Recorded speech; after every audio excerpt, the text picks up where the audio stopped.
Hello, my name is Chuck Wolfe.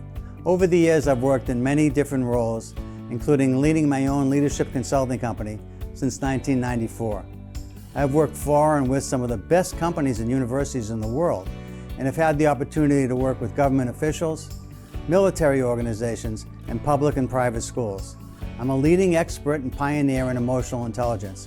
Since 2009, I've been a volunteer hosting a radio show I created called The Emotion Roadmap: Take the Wheel and Control How You Feel. I really enjoy making a difference in people's lives. The show is on award-winning community radio station WPKN in Bridgeport, Connecticut. In recent years, Simsbury Community Television has been sharing my shows on their station and on YouTube.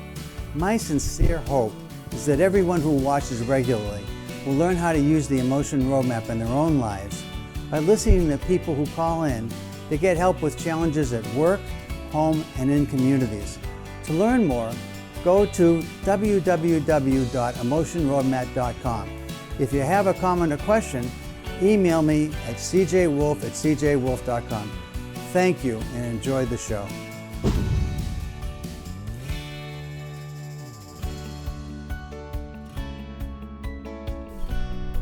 And this is Chuck Wolfe, and you're listening to the Emotion Roadmap. Take the wheel and control how you feel.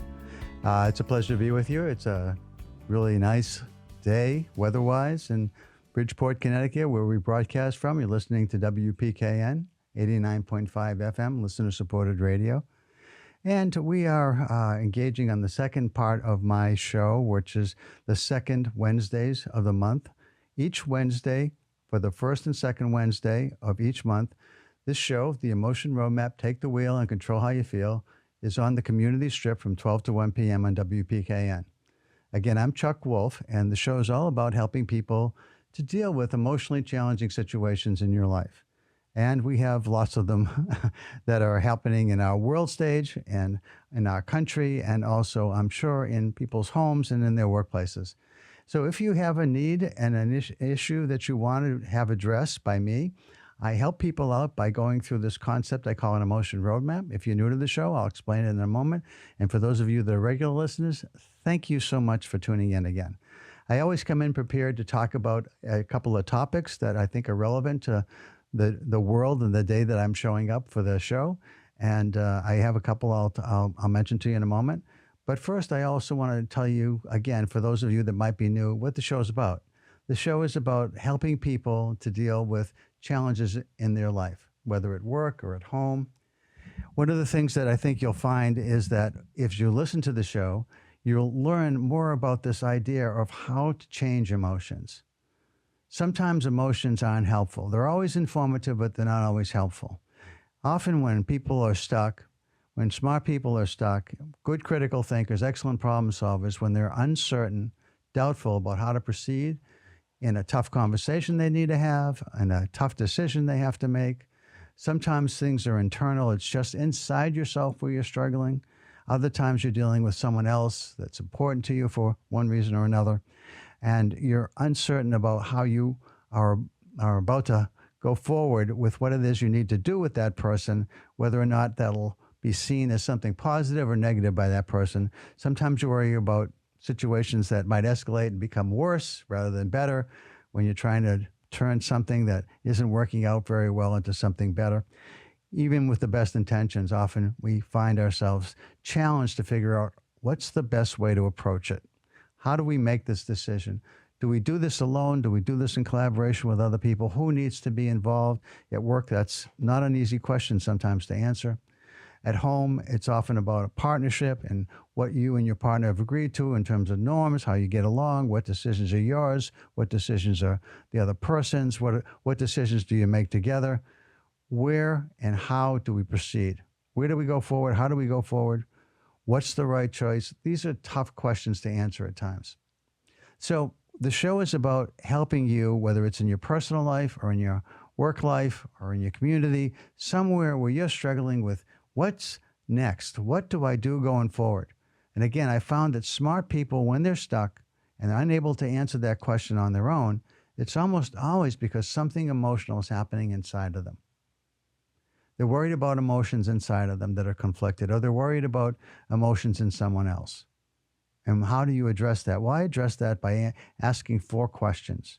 I start with, just tell me about your situation. So if you're thinking about calling, if you're listening to the show regularly, then you know what the routine's about. For those that are new, it's the idea that if you have something in your life that isn't solvable at the moment, and it may be something that just happened recently and you have to deal with, and you haven't thought a lot about it, and you think you'd like some help, you can call in about that. It might be something that's been with you for a while.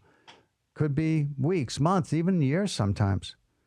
And you just hear me talking and you think, maybe I got something to say that will be helpful to you. So I ask you to tell me your story. You know, I've got an hour show. It's from 12 to 1, actually 12 to 12:55 on Wednesdays, Eastern Standard Time, if you're hearing this for the first time and you're listening on WPKN.org. So we're in Connecticut, in Bridgeport. The show's on from 12 to 12:55, the first and second Wednesdays of each month.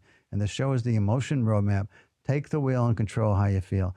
So if you think something in your life is happening that you're uncertain about how to deal with, and you think I can help you to take the wheel and control how you feel, and that'll make a difference in terms of helping you to understand what you might do that makes the most sense in terms of what's the next steps, what do you do going forward, give me a call. The call number is 203-336-9756. 203-336-9756.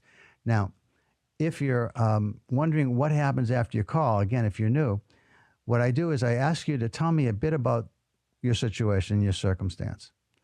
I want to know, what are you feeling about that situation? And if there's anyone else that's key, I'll ask you, who else is key to what you're trying to get done? If it's just you, we just deal with you. But if there's 1 or 2 or even more people, I ask you, who else is key? And how do you believe or think that they're feeling? So I start with what's current in terms of the feelings that are in play. And then what would be more ideal for you and for anyone else that might be involved that's key? What would be ideal for them to feel? And then third, how do we get from what you are feeling that isn't helpful, it may even be an obstacle, to what you think would be more ideal to feel for you and for them? And then as we consider a variety of strategies, and I help you with that, I ask you at the very end of the strategies we talk about, which ones are ones that you think you can really do? I mean, do you have the time? Do you have the capability, the skill set? Maybe it's money. Maybe money's involved. Do you have what you need in order to be able to do this? And are you willing? Now, I think the willing part, for those of you who aren't regular listeners, that might sound strange. Of course I'm willing if it's something that's going to help me get done what I need to get done. Well, curiously enough, sometimes our attitudes are part of what blocks us from doing what we need to do. So if you have a strategy that you've thought about that you're pretty sure will work, but you're unwilling to do it, there's no point talking anymore about that strategy. The chances of changing attitude are often fairly slim. Now, sometimes it's worth going after because it's a really good strategy and your attitude isn't that locked in. You don't have a fixed mindset about it. You're not stuck there, and you might be willing to change your attitude. So sometimes that's worth pursuing. But most of the time, realistically, in my experience, pick something else. Pick something where you're absolutely clear that you're able and that you're not only willing, but you want to do it. If you can find a strategy like that, then you have what I call an emotion-based plan, and that's helpful. So today is September 11th, and it's an unfortunate day in the lives of many Americans because it recalls losses, serious losses, a time when our country was attacked. And it requires sometimes a sadness and a return and tribute to those that we have mourned in the past, but come to mind on September 11th when we recognize this was the day when a group of people attacked the United States and all kinds of people suffered greatly as a result of it. Many died. Many people were impacted who, lived near the people who were close to the people that died. And just in general, the whole country kind of came together at that moment in time in reaction to the anger and the justified rage that we all felt when those planes crashed into the World Trade Center and so forth. So, that's a very sad moment to think about. But it was also, in some ways, a patriotic moment because it brought us all together. And considering how divided we all are now. I imagine a number of you may have watched the debate last night, the presidential debate. And while I'm not a political show, I do focus on leadership. So one of the things that I thought about today is maybe having a conversation, if you wanted, about leadership. And not, I don't care for the shows where people want to call in and say, hey, this is why I hate so and so. This is why I will never vote for whatever. I don't, that show isn't productive. It's often hostile. It causes people to be upset. But on the other hand, if we can focus on any attribute of any candidate that's in the race for president that we think about as this is a good leadership trait, and whether this person wins or not, I hope whoever wins engages in doing this, because I think this represents the best possible leadership. And our country needs a leadership, I think, that unites us, that brings us together. And so if you see elements of that in either of the candidates and you want to share that, that's fine. But if you start going down the road about, hey, I hate this person, this is why I hate him, this is what I hate, this is terrible leadership, I don't want to go there. Because my show, I try to have as a moment for people to be uplifted, and that isn't uplifting. So let me combine those points to then talk about leadership, a model of leadership that I saw this weekend that I would love to see reflected in the way the country feels about whoever we elect in November. And I want to talk about patriotism too, but I want to talk about it in this way. Those of you who listen to the show regularly know I'm a sports fan, and I grew up in the Boston area, Boston, Massachusetts, and I love the Boston teams. I also like a lot of the Connecticut teams. I've been here a long time, even longer than I was in Massachusetts now. But still, I grew up, and my formative years were all about rooting for the Red Sox, the Celtics, and the Patriots, and the Bruins. That was just part of the years growing up as a young male growing up in Massachusetts. It was felt like the religion of that state. So anyway, when I was growing up, I really focused on all four teams. And one of the teams that played this weekend, their opening game, was the New England Patriots. So you see there, I've combined Patriots, patriotism, leadership with what happened on Sunday this past week. And I think hopefully you find this is an uplifting story for those of you who are Patriots fans.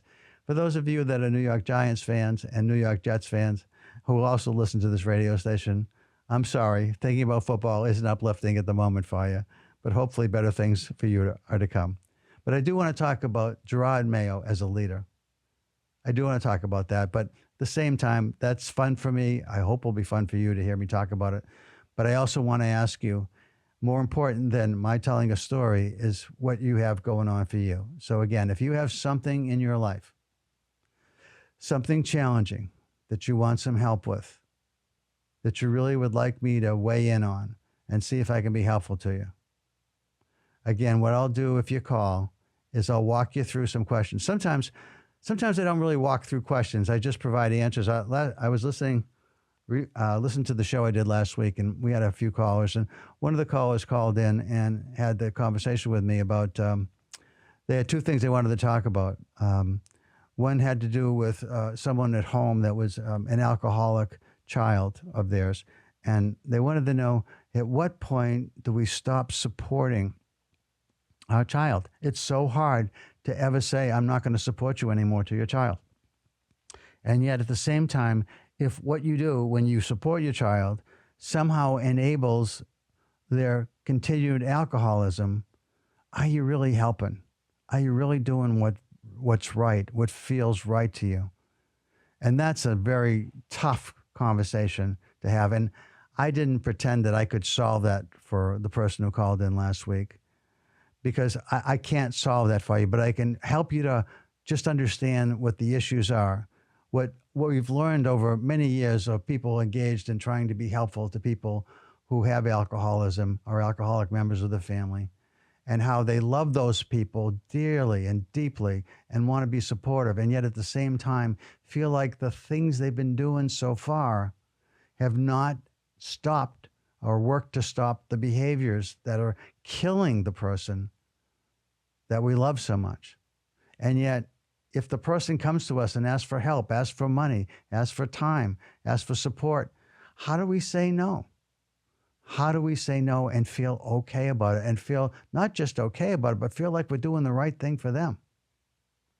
And for that, I think people need help, either from somebody that they love, who's a very great listener, and someone who's dealt with this in the past, who's dealt with this successfully, and maybe is a family, another family member, maybe it's a friend of the family, maybe it's a therapist, just someone that is a life coach, even. It's people that are in your life that you trust, that you can share almost anything with and feel supported and feel like they'll listen to you.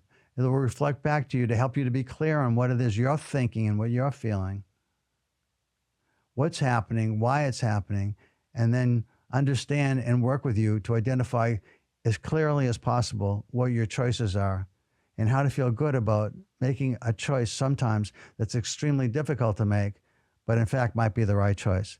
And of course, Alcoholics Anonymous has a lot of support for things like this. And if you did seek out a therapist, what I suggested to the woman was pick someone that deals with these issues, that has a history in this particular area of therapy. Because, I mean, any therapist might be helpful, any coach might be helpful, any really, really good friend who's an excellent listener and a really good problem solver and very supportive person and empathetic can be helpful around this. But people that have experience in this area know the pitfalls. They know where all the landmines are around, emotional landmines, if you will, around these kinds of circumstances. That's why I felt like I wasn't going to ask a lot of questions, because I felt like what I wanted to be was more directive. So sometimes you'll find me on the phone to try to be very specific and guided in what I recommend to someone and hope that that's helpful, as opposed to going down what feels like a rabbit hole to me, because it's a hole that many people go down and struggle with. And there's not a clarity around, this is when I stop giving money. This is the messaging that I send out when I stop giving money. This is how I make sure that my daughter, son, whoever it is that I'm doing this with, understands that I love you, deeply care about you. I am so concerned about you. And I know by giving you more money or somehow allowing you to be enabled to continue with the alcoholism is not the right choice. And so I'm going to say no to you. But I want you to understand how much this hurts me, but how important it is for me to be helpful to you and not just to enable you to continue down this pathway, which is a pathway to ruin. And so you'll hear me sometimes be very directive. Other times I'll try and take the time and be very thoughtful about asking you, so tell me who's involved.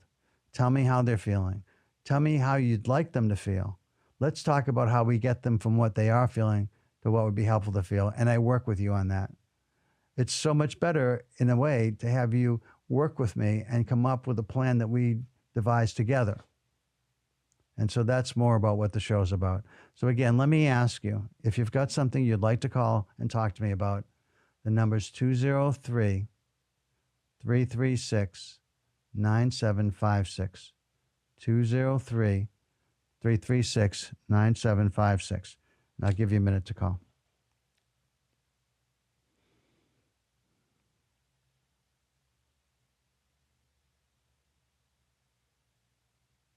Two zero three 336 9756. Okay. Well, let me tell you a little bit about the story I started to tell you. So, for those of you that pay attention to football at all, and I realize not everybody follows football, although quite a few people do in the country, but not everybody. So let me explain a bit. So over the years, the New England Patriots have been what people refer to as a dynasty. They had a quarterback named Tom Brady and a coach named Bill Belichick. And together, the two of them combined for 6 Super Bowl rings. No one else has done that before. Not only did they combine for 6 Super Bowl rings, they did it over 20 years, which is a remarkable story in itself. That they had a run in the early 2000s and then a run in more recent years. Now, the fact that they were together and had that run was remarkable in and of itself.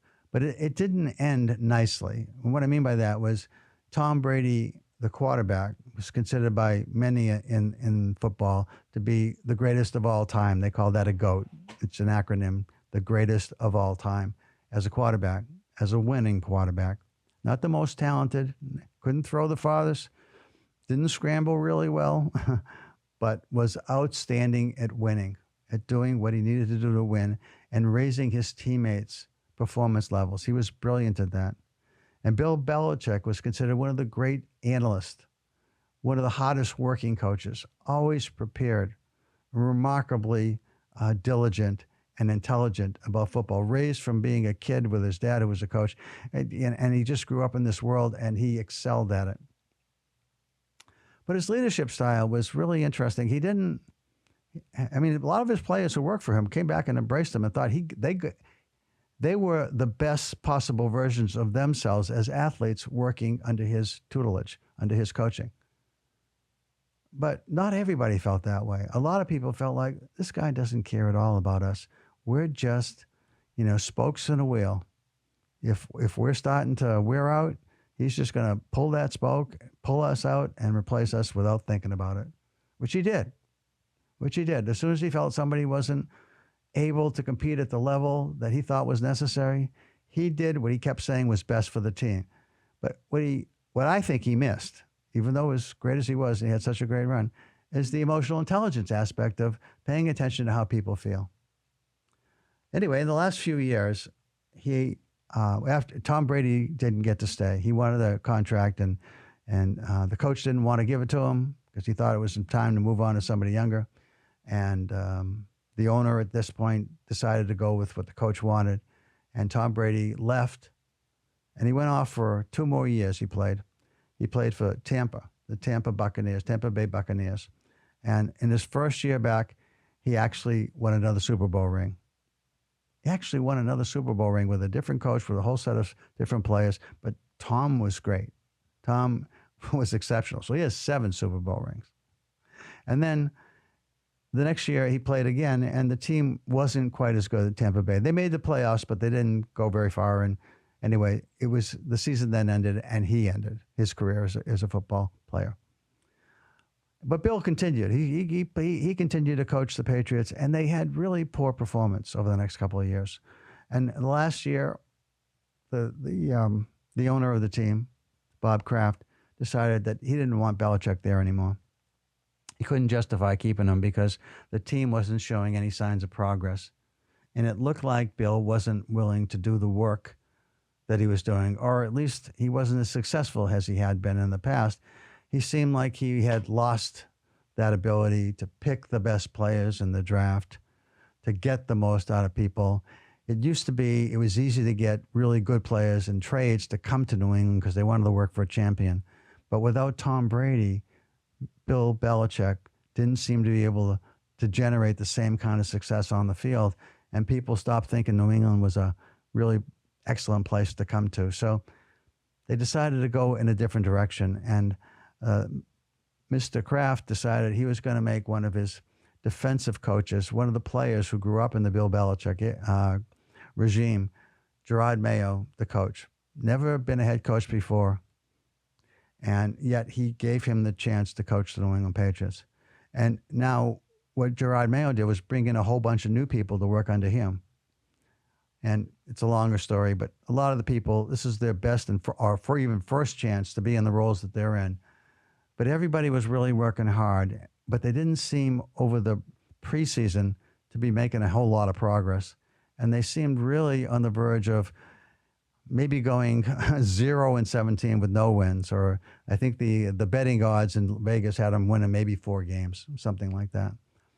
And they thought for sure the first 4 teams that were going to be playing were really looked like very, very strong teams. And they thought chances are fairly good that the Patriots will go 0-4 in their first 4 games. So having told you all this, I just want to set this up that, so I'm tuning in. My wife and I have been season ticket holders for the Patriots for a number of years. We take the ride from Connecticut back to Foxborough, Massachusetts to watch, especially in the good weather, not so much when it gets really cold. But we like being at a Patriots game, especially all those years that Tom Brady was there. And we saw so many wonderful games, one at the very end of the games, because Tom and Bill Belichick together were unbeatable combination for a lot of years. So we still decided to stay as fans and ticket holders. And so I'm watching the first game. It's an away game, and they're playing Cincinnati. And Cincinnati has one of the best young athletes, quarterbacks in the entire National Football League, a fellow named Joe Burrows, a beloved player who is just done wonderful things for his community. He's from Ohio. He grew up in the area, and he plays for Cincinnati. And they've been a really competitive team, and he's healthy. He wasn't healthy so much last year, so he had a tough year. But the year before that, he was close to the Super Bowl. That's how good he and the team were. So the Patriots go out to play them, and we're not expecting a lot as Patriots fans. Most of us weren't, and a lot of people saw, it being the Patriots losing by at least 9 points. I actually thought they'd lose by more, make a lot of mistakes on offense, and they didn't. I think they made one offensive mistake, one other defensive mistake. They had maybe 3, maybe 4 penalties the whole game, which is phenomenal. And especially with a team that had, like, on preseason, like, play after play would be penalized because they didn't seem to know what they were doing. The reason I'm telling the story is because Gerard Mayo has been extremely different in his approach than what Bill Belichick's approach was.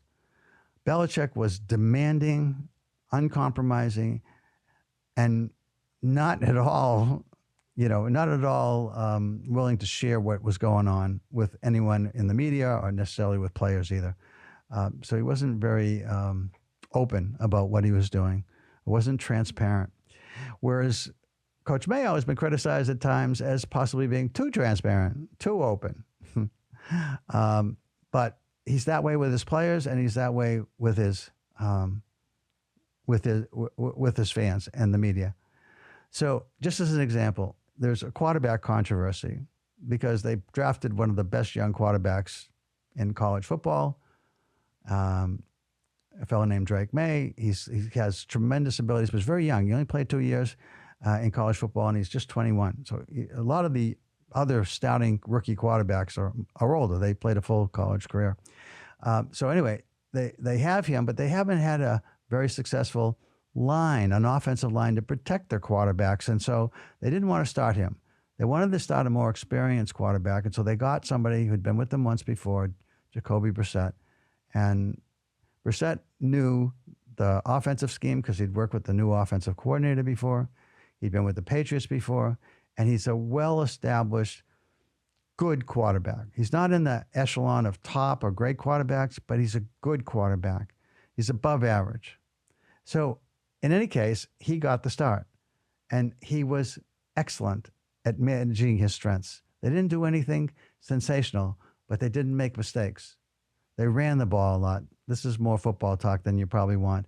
But the point I want to make is that these people, at the end of the game, when it was certain that the Patriots were actually going to win their opening game against Cincinnati on the road against a really excellent team that most people thought would beat them for sure,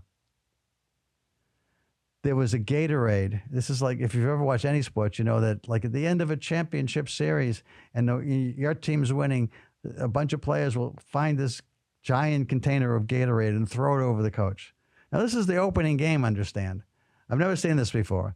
And like a bunch of players took a bunch of this giant container of Gatorade with just a few minutes left in the game when it was clear that Cincinnati couldn't win, the Patriots were going to win the game, and they poured it over Mayo. And one of the giant linemen on the team went up to Gerard Mayo and hugged him so tightly. He was like love. He loved him in that moment. And that's how so many of the players feel about this coach and this team that no one believed in except themselves and their coach. And they gave a great performance and won their first game. And it was like they won the championship by winning the first game that this coach is going to be known for forever, right? This was his first game as a head coach, and they won it, and they won it for him, and they won it for themselves, and they won it for everybody who believes in the Patriots as a team concept. And so I wanted to make that point about, wouldn't it be great if who we had as a leader came into the office of president and made us feel that way, that we couldn't wait to celebrate their first victory in office. And that when we celebrated, we all came together and felt great about it. And we didn't have all these media that make lots of money focusing all the controversy and all the negatives because people, it's clickbait, right? What did he or she say? What did he or she do that was so awful? Don't we want to know, and don't we click on it when it's in our interest, because that's what our beliefs already are telling us? What if it changed up and we had a coach that was transparent with us, that was honest, that cared about us, and went out and did what he said he was going to do and did it really well. And we loved him back. We loved her back. Whoever it is that's going to be president, we loved them back. Wouldn't that be great? So that's what I wanted to tell you. I hope you enjoyed the story. I think it's a possibility. If you ask people in New England, is this a possibility to have a coach come in and be like Gerard Mayo actually is behaving and create the kind of confidence in him as a coach and in the organization and members of the team believing in themselves? If you thought that was possible, you were unique, unusual. But to Bob Kraft's credit, he saw that. He wanted that. He felt that this was the possible change that was needed. Probably could have happened a year or two earlier, but it happened this year. And here we go. And I don't know if they'll win another game, but that was a great moment, a wonderful moment that I celebrated. And I think everybody watching the Patriots celebrated that moment with them. That was a fan. You weren't celebrating if you're from Cincinnati. I'm pretty sure about that. But anyway, I'm hoping that we have a president that brings all of us together, the team of all of us together, because right now it feels pretty divided to me. So if you have any thoughts about leadership and things that you'd like to see in our leaders that you think are important about being an effective leader, give me a call around that. If you have something you want to talk to me about that you'd like some help with, call me about that. The number to call is 203-336-9756. 203-336-9756. And I'd love to hear from you. What do you think? Just anything that you have that you feel makes a leader really successful. What do you consider to be excellent leadership? What have you seen? What would you like to see? What do you think is going to make a difference? And I'd love to talk with you about that. So those of you, I know a lot of you like the show and comment about how much you like the show, and maybe you don't feel like your voice counts, but this is a community radio show, and I love to get calls, and I love to hear from my listeners. So if you got a moment and you got a thought, please be willing to share it. 203-336-9756. And I'll wait a moment.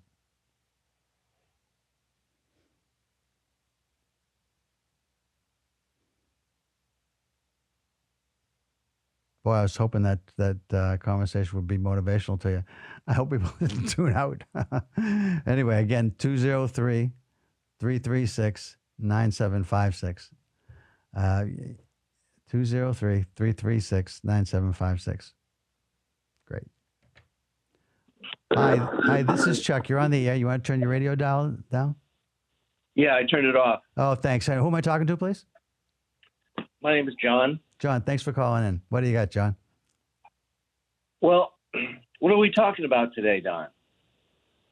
Do you want me to follow up on your story about leadership, the New England Patriots? Well, you can, or it's just really about leadership. That's we just had the presidential debate. We're dealing with 9/11 today. We got a lot of things that are, pretty divisive right now. And I thought the Patriots story, at least for me, was a kind of a huge turnaround. And I'd love to see the possibility of the country being more united. And if you got anything that that you've experienced around leadership, anyway, that's what I was asking people to share, if you got something like that. Well, I don't have any specific thoughts about leadership, but I was thinking about the debate last night. And can I stop you for a second? I don't want to go negative on any candidate. I really don't want to do that. If you want to talk about, I'm not going to. Okay, I'm good. not going to at all. Good, thank you. Why do you jump to that conclusion? Because a lot of times people call in when it's political and they got something they want to say about the other party that they hate. So all right. Well, I never got past the point where I said I was thinking about the debate last night. Okay. Sure. Sorry. Go ahead. So here are my thoughts. All right. Politicians, and when they're trying to get elected, they're trying to appeal to the most, the largest voter base that they can in order to gain the most votes from those voters. And sometimes I think politicians try to tell people what they want to hear in order to gain those votes. And sometimes it goes, excuse me, sometimes it's quite, it's really out and out pandering. Sometimes it's more subtle. But I think that what would be really appealing, and I don't know if it's possible or not. I'm not a politician and I don't know much about politics, but I think what it would be really appealing is a politician who was just portraying him or herself in a genuine fashion. Because when a person tries to appeal, invoke mass appeal and tries to just gain favor by making as many empty promises or as possible, I think that's a losing strategy. I think the most effective strategy for anyone trying to seek public office, and again, maybe I'm really being Pollyanna about this and I'm naive, but I think if a politician is genuine and portrays him or herself as a person with flaws but ideas, and I think that would resonate a lot more so with the average person who also has ambitions in life and ideas about how they want to get there and so forth, and flaws, because nobody is going to believe it. Nobody's going to believe someone who doesn't have an honest representation of themselves. Everyone has flaws and skeletons in the closet. And when a politician or any other prominent figure is brought down by a scandal, it's always the effort to suppress the scandal that in the end brings about their downfall. Many times, if someone is caught in a unethical situation, not many times, but at least some of the time, if they are able to face the facts and own up to it in real time, I think that goes a lot further towards the rehabilitation of their public persona. So that's all I have to say. I'm sorry if it's off topic, but I was just listening to your show, and I just wanted to call in and see if I could contribute. No, you contributed a lot. I really appreciate it. And it's not off topic at all. When you say you didn't have a thought about leadership, it sounds like you actually did. I think your comments about you want somebody to be transparent, to be honest, and also would admit to that they're vulnerable. They're not perfect, and that more human seemingly human appearance is attractive to people, at least a lot of people that aren't so polarized that they can't hear or see something like that, and can really appreciate somebody's honesty and authenticity. So I think it's a great comment. Thanks a lot for calling and sharing. Well, I think when you mentioned that one of the coaches you were talking about was a great technician and strategist, but he had a little bit less emotional intelligence. Right. I think that's what really made my ears perk up, because, it's great if you're technically proficient at whatever it is that you do, But especially in sports and in many, many aspects of our lives, we're constantly interacting with other human beings, and that requires a certain amount of emotional intelligence about both about ourselves and about the people that we meet and how to best deal with them. And so that was, I guess that's the tie-in. I guess when I heard you mention that a coach needs to have emotional intelligence, because with his players, with his with the press and the public, I guess that's what really made my ears perk up. Well, it's interesting you say that. I agree with you. And I also think that sometimes people who are strong in an area are complemented by other people strong who are on their team. So what I thought worked so well with the Patriots for so long was Bill Belichick was the ultimate strategist. I think everybody would give him credit for that. He wasn't great in terms of how he managed the emotions of the team, but because he won, people wanted to be part of it. And because a lot of people came with high standards for themselves, they felt he got the best out of him. But what a lot of people said in more recent years is that he managed the game plan, but Tom Brady, the quarterback, he managed the players. He had a relationship with the players, and he would work so hard. He was so diligent about coming in and looking at film. And as good as he was, with all the accolades he got, he never rested on his laurels. He always was looking to see how can I get better. And he set the tone, and he was a role model, and he cultivated that in other players. So he got credit by managing the players. So sometimes if you don't have a strength, but you bring in another team member to be part of your leadership team, sometimes you can complement what you don't have by bringing in somebody that is able to do what you need, but you are not capable necessarily of doing, or not doing it well anyway. Makes perfect sense to me. Okay, well, thanks very much for your time. Thank you for the call. I really appreciate it. All right, bye-bye. Bye-bye now. Anybody else? Any thoughts about leadership? Again, it was really helpful to have that first call. And if you're going to talk about politics, I guess I'm a little gun shy because I've had a few callers on occasion when I allow the conversation to be about politics to just be so negative about, because there's so many people polarized around this stuff. And so my bad on that. I'm sorry about that. But I do want you to call in if you got something that you think is really thoughtful about leadership. 203-336-9756. 203-336-9756. Well, I'm waiting. I listened to the show last week, and one of the callers that called in had called in because I was talking about something that I think is really important in the workplace. This is something I think is true about leaders, and about culture.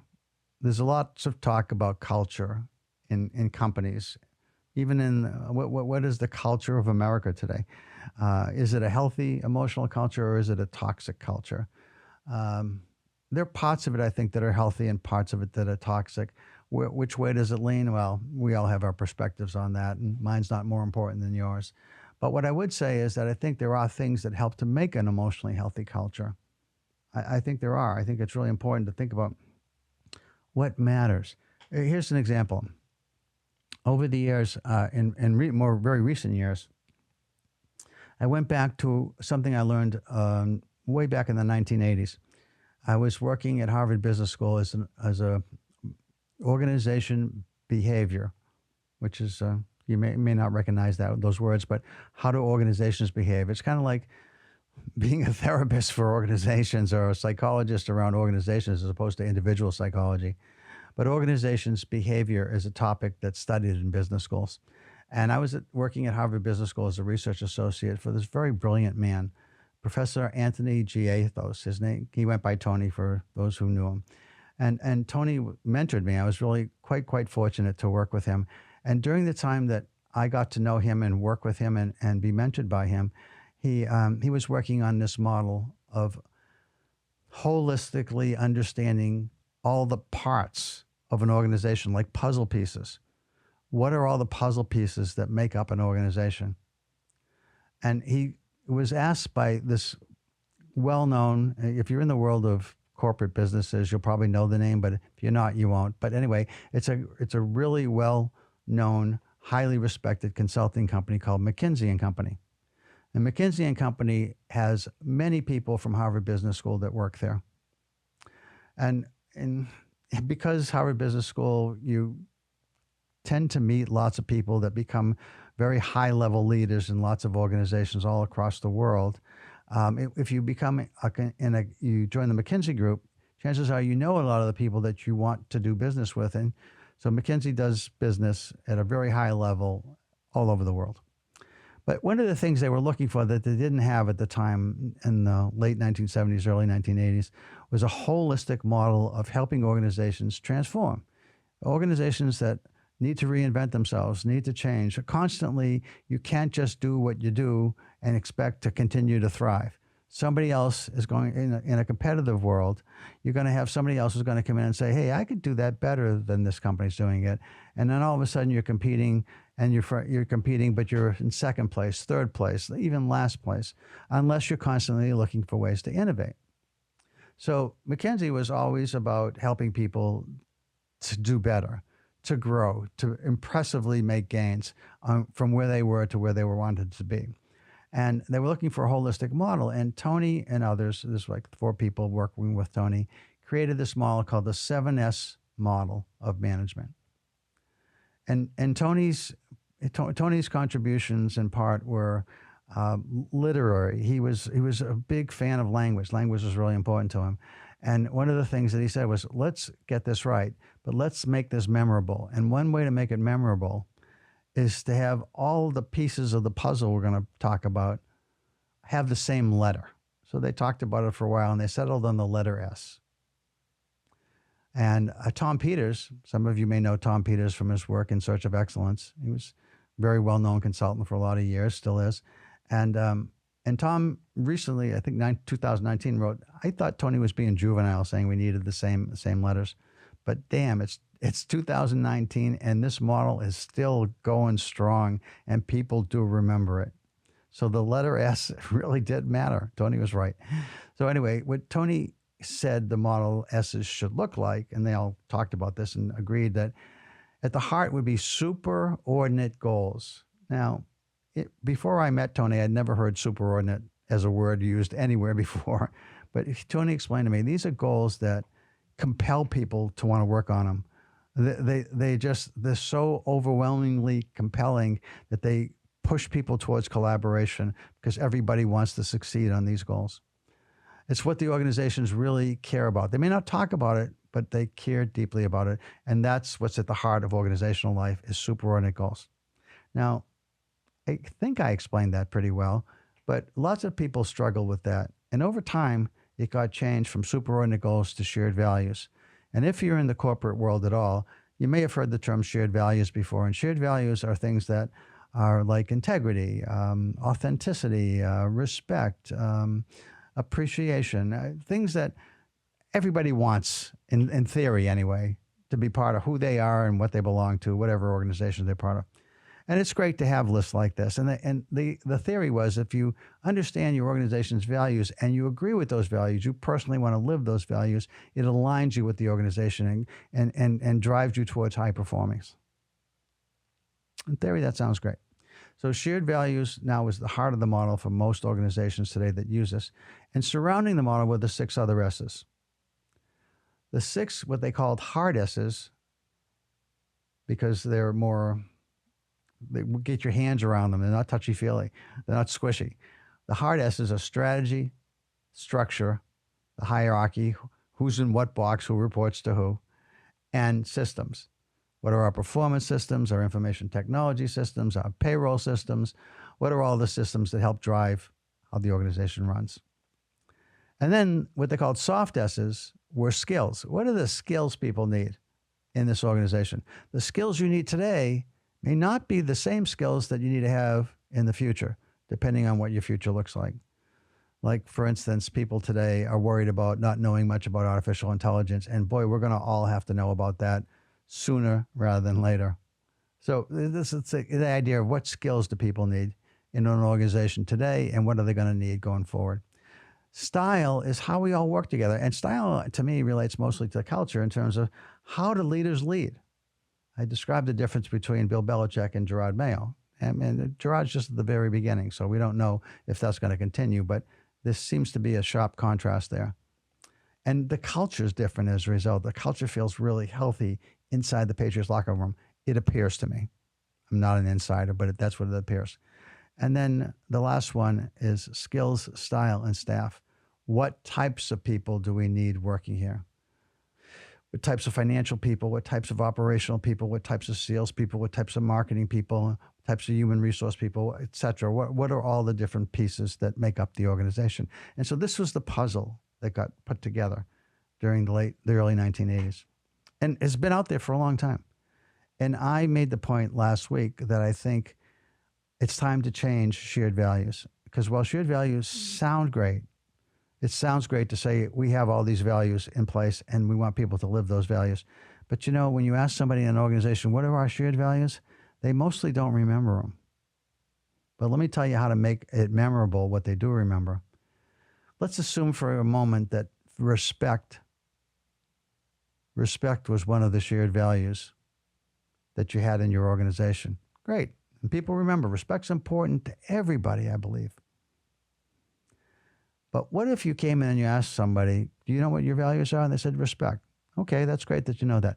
What if you asked them instead, though, do you feel respected here? Does everyone treat you with respect? And you waited and you listened to their answers to that. And then you asked, and are you individually, personally, are you respectful to all the people you interact with? All the people on your team, if you're a leader, the people that work for you, if you're somebody that is dealing with customers, are you respectful to customers? Are you respectful if you're a buyer to vendors? And are you respectful in any time you are out representing your company in the community? The power of shared feelings, I think, needs to replace shared values in the model. And then if we decide what the shared feelings are that we want, and we go for it, how does the strategy, how do the systems, how does the structure, how does the style, the skill, the staff, how does that impact what we just said with the shared feelings we want for one another? And what might the feelings be? We want feelings where people are appreciative, valued, respected, supported, empathized with, authentic, honest. I mean, do you feel like you're able to tell the truth here? That's authentic. A lot of times I see in organization magazines or periodicals or on social media about how important it is for authenticity to be experienced in the workplace. And yet I think to myself, if I told people exactly how I feel about what that leader just said in the moment, I don't think I get to stay. So what do we really mean by authenticity? Now, that means that I have to be careful and respectful about when I disagree. And I can disagree and I can be authentic, but not in a disrespectful way. So I think these things need to be managed in the ways that we haven't in the past, where we have a sharp focus on feelings. And one of the callers from last week called up and said she needed to talk to me about that because she heard respect was such a key for her. And then she said some amazing things about her view of the world of respect and how she and her sister were going down and had a sisters like some kind of meeting together for a period of time where they just went off and did sister things. She said something like that. And they came away and they were going to dedicate themselves to respect. And it was just really interesting. So that's another conversation to have with you and to talk more about, because I think it's so important that people offer respect to one another in the workplace.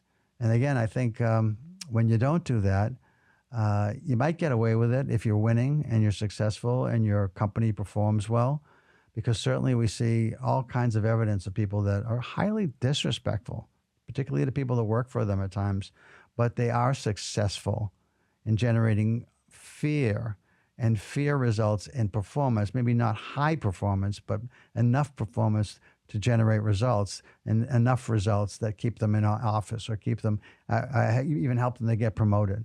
So I think those things are possible, but doesn't always feel right to the people who happen to be in that organization, seeing somebody get valued and promoted when they are treating people horribly at times.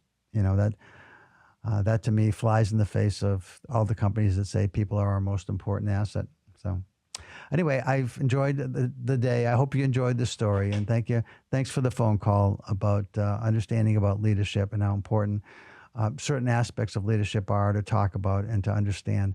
I think it's a really powerful topic, and I hope as you think about going forward and who you're voting for, and what you want to see in our lives, in our communities, in our worlds, that you really are respectful of people who don't have the same values, don't see things the same way as you.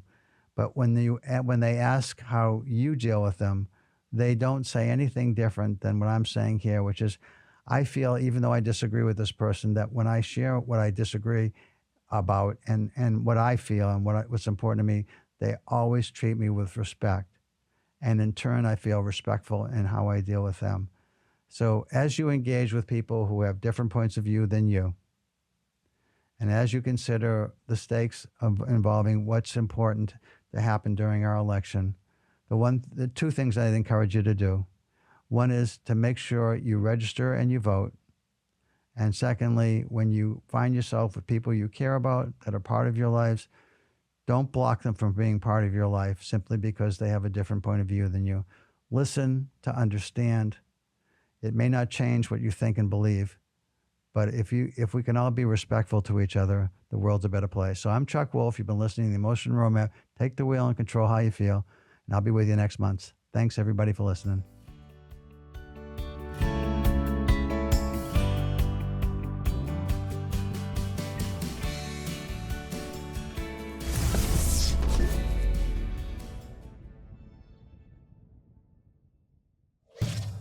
Funding for Simsbury Community Television is provided in part by contributions from viewers like you. Thank you.